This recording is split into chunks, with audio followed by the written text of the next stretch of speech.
Senator from Nevada. Is the senator in a quorum call? Yes, I currently ask yes. consent that it be initiated. Without objection, Majority Leader recognized. Mr. President, I'm happy, I'm pleased to see the Supreme Court put the rule of law ahead of partisanship and ruled that the Affordable Care Act is constitutional. Now, Mr. President, it's a long opinion, and we know that when we come back here after the elections, there may be some things we need to do to improve the law, and we'll do that working together. But today, millions of Americans are already seeing the benefits of the law that we passed. Seniors are saving money on their prescriptions and checkups. Children can no longer be denied insurance because they have a pre-existing condition, a protection that will soon extend to every American. No longer will American families be a car accident or heart attack away from bankruptcy. Mr. President, I just had, every Thursday, I have a welcome to Washington. Today they had a group of people from Nevada who have or have relatives that have cystic fibrosis. It's been so hard for these young people to get insurance. Not going to be that way anymore, Mr. President. No longer will Americans live in fear of losing their health insurance because they lose a job. No longer will tens of millions of Americans rely on emergency room care or go without care entirely because they have no insurance at all. Soon, virtually every man, woman, and child in America will have access to health insurance they can afford and the vital care they need. Passing the Affordable Care Act was the greatest single step in generations toward ensuring access to affordable, quality health care for every person in America, regardless of where they live or how much money they make. Mr. President, unfortunately, Republicans in Congress continue to target the rights and benefits guaranteed under this law. They'd like to give the power back to the insurance companies, the power of life and death back to the insurance companies. But our Supreme Court has spoken. The matter is settled. No one thinks this law is perfect. The presiding officer doesn't. I don't. But Democrats have proven we're willing to work with Republicans to improve what other problems that exist in this law, or in fact any other law. Millions of Americans are struggling to find work today, and we know that. Our first priority must be to improve the economy.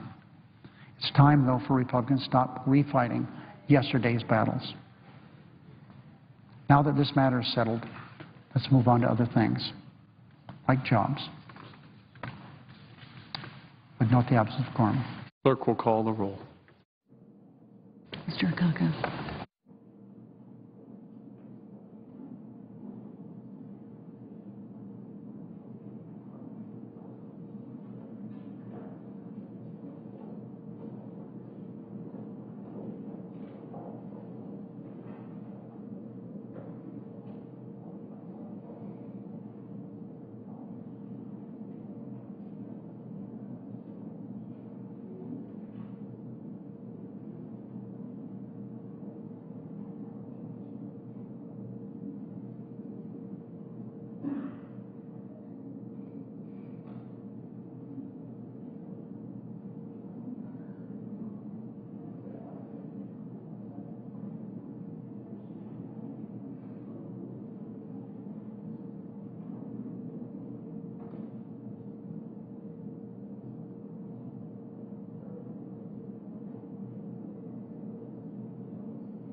Reaction just a moment ago from the Majority Leader, Senator Harry Reid, to the Supreme Court ruling on the Affordable Care Act, the so-called Obamacare. The Supreme Court today upholding the individual insurance mandate, the requirement at the heart of the President's health care law. The Associated Press writes that Chief Justice John Roberts announced the court's judgment that allows the law to go forward with its aim of covering more than 30 million uninsured Americans. The decision was 5-4. The AP saying the four liberal justices, the court's four liberal justices, Stephen Breyer, Ruth Bader Ginsburg, Elena Kagan, and Sonia Sotomayor, joined Chief Justice Roberts in the outcome, and Justices Samuel Alito, Anthony Kennedy, Antonin Scalia, and Clarence Thomas dissented. We're bringing you coverage of the reaction to the ruling today. That's over on our companion network, C-SPAN 3. We will have briefings from a number of members of Congress and others, and that is underway now.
Mr. President. The Republican leader.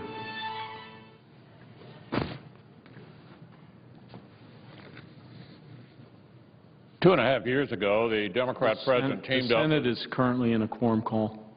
I ask consent that the quorum call be dispensed with. Without objection. Mr. President, 2.5 years ago, a Democratic president teamed up with a Democrat-led Congress to force a piece of legislation on the American people that they never asked for and that has turned out to be just as disastrous as many of us predicted. Amid economic recession, a spiraling federal debt, and accelerated increases in government health spending, they proposed a bill that made all of those problems worse. Americans were promised lower health care costs. They're going up. Americans were promised lower premiums. They're going up. Most Americans were promised their taxes wouldn't change, and they're going up. Seniors were promised Medicare would be protected. It was rated to pay for a new entitlement instead. Americans were promised it would create jobs.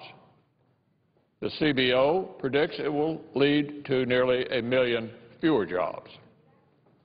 Americans were promised they could keep their health plans if they liked it, yet millions have learned they can't. And the President of the United States himself promised up and down that this bill was not a tax. This was one of the Democrats' top selling points, because they knew it would never have passed if they said it was a tax. Well, the Supreme Court has spoken. This law is a tax. The bill was sold to the American people on a deception. But it's not just that the promises about this law weren't kept. It's that it made the problems it was meant to solve even worse. The supposed cure has proven to be worse than the disease. So the pundits will talk a lot today about what they think today's ruling means and what it doesn't mean, but I can assure you of this: Republicans won't let up whatsoever in our determination to repeal this terrible law and replace it with the kind of reforms that will truly address the problems it was meant to solve. Now, look, we passed plenty of terrible laws around here that the court finds constitutional. Constitutionality was never an argument to keep this law in place, and it's certainly not one you'll hear from Republicans in Congress. There's only one way to truly fix Obamacare, only one way, and that's a full repeal. A full repeal that clears the way for common sense, step-by-step reforms that protect Americans' access to the care they need from the doctor they choose at a lower cost. And that's precisely what Republicans are committed to doing. The American people weren't waiting on the Supreme Court to tell them whether they supported this law. That question was settled 2.5 years ago. The more the American people have learned about this law, the less they have liked it. So now the court has ruled. It's time to move beyond the constitutional debate and focus on the primary reason this law should be fully repealed and replaced: because of the colossal damage it has already done to our health care system, to the economy, and to the job market. The Democrat health care law has made things worse. Americans want it repealed, and that's precisely what we intend to do. Americans want us to start over, and today's decision does nothing to change that. The court's ruling doesn't mark the end of the debate. It marks a fresh start on the road to repeal. That's been our goal from the start. That's our goal now, and we plan to achieve it.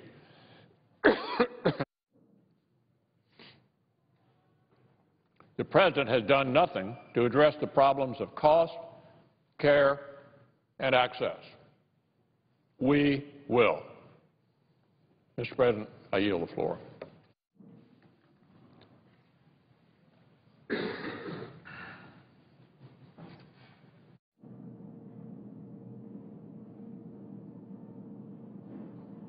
Suggest you have the floor. The clerk will call the roll. Mr. Akaka.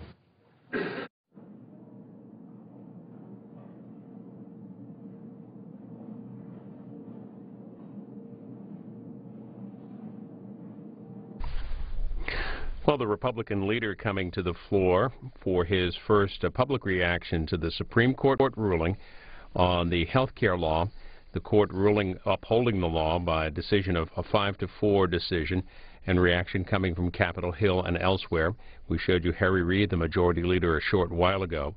We expect reaction before the cameras here from a number of places, and we'll have coverage of that, including Nancy Pelosi, the House Republican Conference expected within the half hour or so. We'll be covering some of that. And if you take a look at our website, cspan.org, we've posted not only today's opinion, we are also posting live comments via Twitter. And on our companion network, C-SPAN 3, your chance to weigh in with phone calls, etc. And Senator Tom Harkin now out in front of the Supreme Court speaking to reporters. That is live and underway. Other reaction coming in from members of Congress, too. We'll post some of that on our website at cspan.org. But that is obviously the main story on the front page of our website. The House Speaker, the Republican leader in the House, John Boehner, is saying today that the President's health care law is hurting our economy by driving up health costs and making it harder for small businesses to hire, part of his statement today. The Minority Whip, Steny Hoyer, says today in part of his statement, our highest court has weighed in, and its decision to uphold the Patient Protection and Affordable Care Act is a victory for all Americans who have ever worried about being able to access or afford the care they need. Again, coverage online at cspan.org, live coverage as well on C-SPAN 3.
Mr.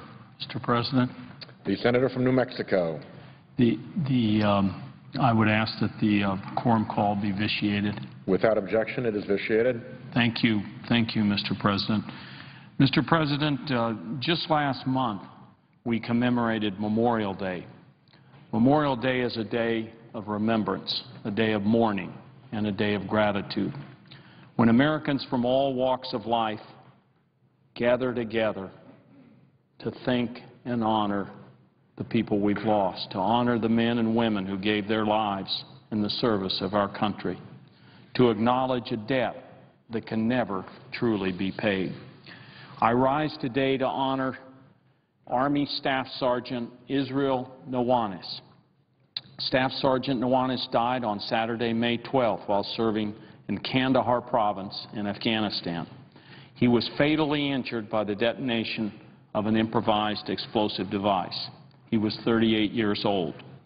In the decade that our nation has been at war in Afghanistan, thousands of men and women have volunteered to serve our country. In order to protect others, they put their own lives at risk. They leave their homes, their loved ones, to defend the freedoms that we hold dear. And nearly 2,000 of them thus far will not come home. Staff Sergeant Nuanes was from Las Cruces, New Mexico. He lived most of his adult life as a soldier. He was assigned to the 741st Ordnance Company, 84th Explosive Ordnance Disposal Battalion, 71st Ordnance Group. He served 2 tours of duty in Iraq, and after returning from Iraq in 2010, he enlisted for 6 more years. His unit deployed to Afghanistan earlier this year. Time and again, he answered the call of his country. President Kennedy said that stories of past courage can teach. They can offer hope, they can provide inspiration, but they cannot supply courage itself. For this, each man must look into his own soul. In Iraq, in Afghanistan, wherever this country needed him, Staff Sergeant Nuanes had that courage. Despite the danger, despite the risk, he went where his country sent him. With commitment, with determination, and with an unflinching sense of duty.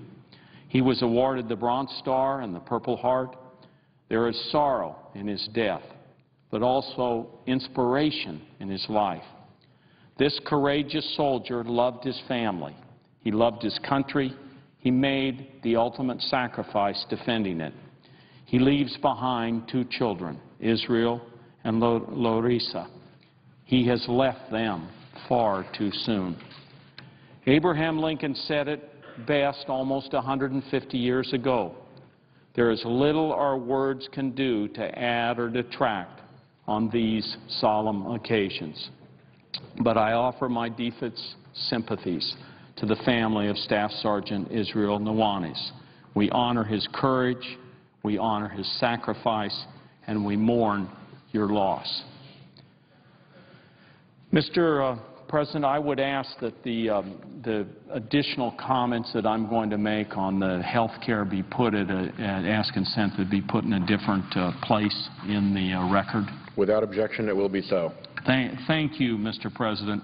We have had this historic ruling today. I know the presiding officer has been following this closely. We all have been following this closely. And the Supreme Court has upheld the Affordable Care Act. But what we hear, the call on the Republican side, and the Affordable Care Act has moved us forward, but the call on the Republican side is for full repeal of the law now. So their legislative objective, I guess, is going to be introduce a piece of legislation. We'll have a vote here on the floor for full repeal. And I just wanted to remind New Mexicans in particular what is at stake when we talk about full repeal. First of all, insurance companies today with the Affordable Care Act in place cannot deny coverage if you have a pre-existing condition. That's something that's tremendously important to New Mexicans. If you have a young child that has cancer and you have to get insurance, they can't deny because of a pre-existing condition. Now, there's no doubt that we can improve upon the law, but New Mexico has already received more than $200 million in grants and loans to establish an insurance exchange, strengthen community health centers, train new health professionals, and so much more. And since passing the law, more than 26,000 young adults under 26 years old have been allowed to stay on their parents' insurance plans. Almost 20,000 New Mexico seniors on Medicare received a rebate to help cover prescription costs when they hit the donut hole in 2010. And 285,000 New Mexicans with private health insurance no longer have to pay a deductible or copayment for preventive health care like physicals, cancer screenings, and vaccinations. And more is yet to come under the Affordable Care Act. So this is the contrast we have. We have some calling for full repeal. We have others of us who recognize that there are significant things that have been done, significant things that have been accomplished, and we want to work further with the other side in a bipartisan way to put aside partisanship and move forward with improving our health care system. With that, I would note the absence of a quorum. I would withhold my request on the absence of a quorum.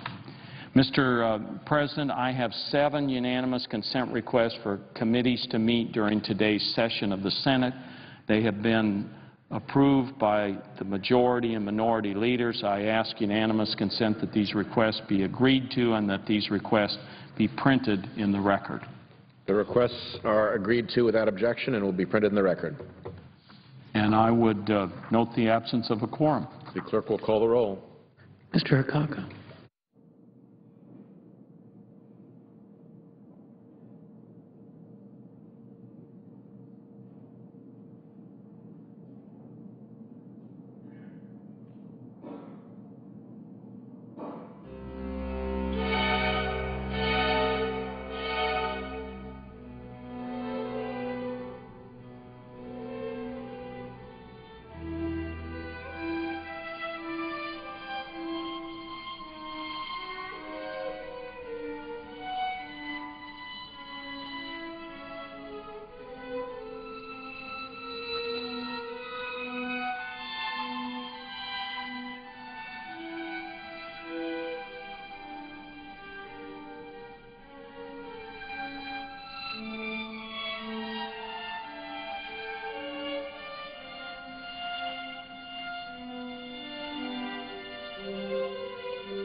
Not much legislative work underway on the Senate floor this morning, mainly reaction to the Supreme Court ruling on the health care law. The Associated Press writing that the law upheld, the 5-4 decision means the huge overhaul still taking effect will proceed and pick up momentum over the next several years.